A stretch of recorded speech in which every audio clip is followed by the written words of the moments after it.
Énorme crise secoue le Mali. On vous dit tout dans cette vidéo.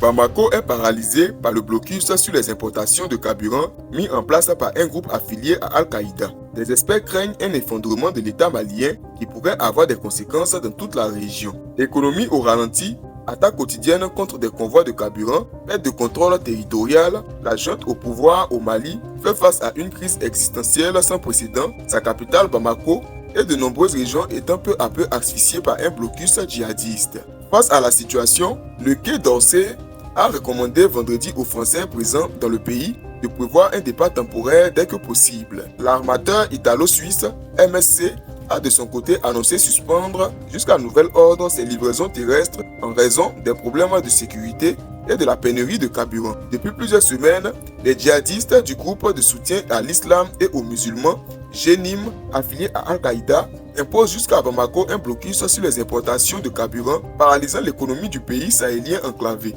Cette stratégie d'étranglement a poussé l'État à fermer les écoles, empêche les récoltes agricoles dans plusieurs régions et mine l'accès à l'électricité.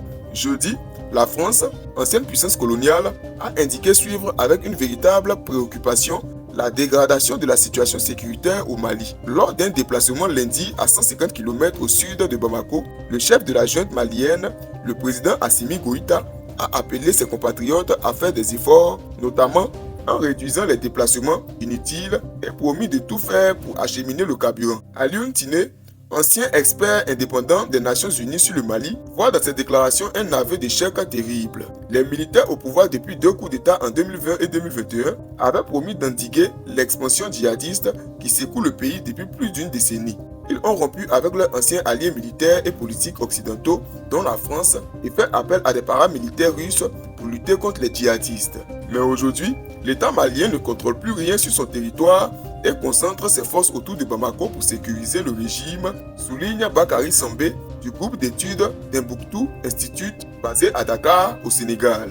Selon lui, l'adhésion de départ de la population face à l'impossibilité du régime militaire de tenir sa promesse de sécurité. Face à la dégradation de la situation, les États-Unis et le Royaume-Uni ont annoncé la semaine dernière le retrait de leur personnel non essentiel du Mali et plusieurs ambassades ont demandé à leurs ressortissants de quitter le territoire. Cette hypothèse semble peu probable à ce stade, selon les observateurs de Jenim n'ayant pas les capacités militaires ou de gouvernance. Je ne pense pas que le Jenim ait la capacité ou l'intention de prendre Bamako, mais la menace qu'ils font planer sur la ville est sans précédent, estime l'analyste Charlie Werb du cabinet de conseil Aldebaran Truth Consultante ATC. Selon une source diplomatique africaine à Bamako, les djihadistes peuvent dans un premier temps lancer une opération de harcèlement, mais ne peuvent prendre Bamako seul. Groupe djihadiste le plus influent et menace la plus importante dans le Sahel, selon l'ONU, le JNIM demande l'application de la charia et agit militairement ou politiquement pour délégitimer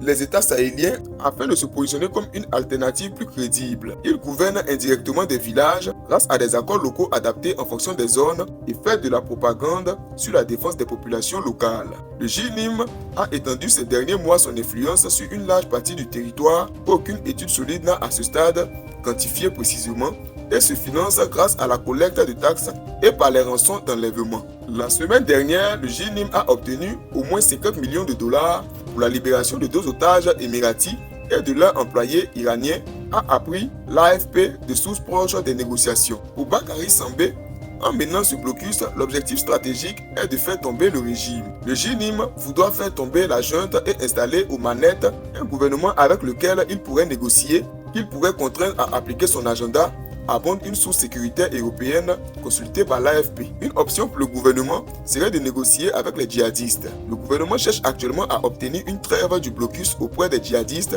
affirme à l'AFP un élu local sous couvert d'anonymat. Selon un autre élu, la nomination il y a 2 semaines du général Toumani Koné comme chef d'état-major de l'armée de terre pourrait signaler un mouvement en ce sens. Il connaît les milieux djihadistes. Dans le passé, il a tenté de négocier avec eux. Il est actuellement en train de relancer des négociations avec eux pour obtenir au moins une trêve, dit-il à l'AFP. Toutefois, Baba Adou, chercheur à l'Université de Floride, États-Unis, rappelle que si elle engage le dialogue, la junte sape tout le narratif de lutte anti-djihadiste sur lequel elle repose. Face à cette stratégie d'étranglement économique, Alioune Tine craint un effondrement de l'État malien qui aurait des conséquences catastrophiques dans toute la sous-région. La chute du Mali pourrait entraîner par ricochet celle d'autres gouvernements dans la région comme le Burkina Faso ou le Niger, deux autres pays sahéliens dirigés par des jeunes souverainistes, estime le groupe de réflexion Soufan Center.